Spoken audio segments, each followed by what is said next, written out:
Jeevan news. Yerraguntla municipality పరిధిలోని 2వ సచివాలయంలో చోరీ.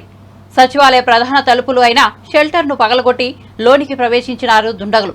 ఆధార్ కార్డు కేంద్రానికి సంబంధించిన ల్యాప్టాప్, దాని పరికరాలను అపహరించారు.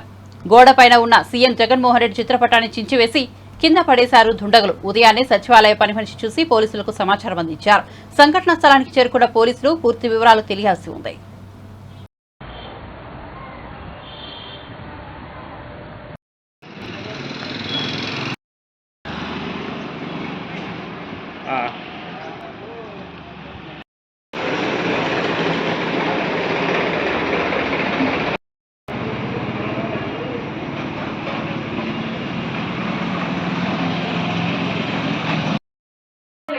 ప్రతి ఒక్క ర్యాక్ పలగొట్టేసినారు.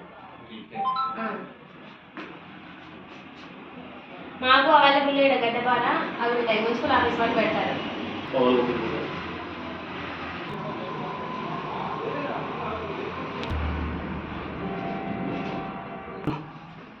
నా దాంట్లో ఉంటాయి. మీ దాంట్లో ఉంటాయమ్మా? శనివారం 600 ఉంది. పొడి చీలలు ఉంటే నేను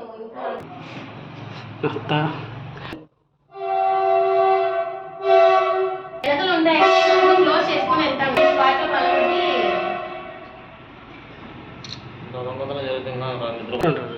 ఎవరో మరి ల్యాప్టాప్ పోయింది కదా.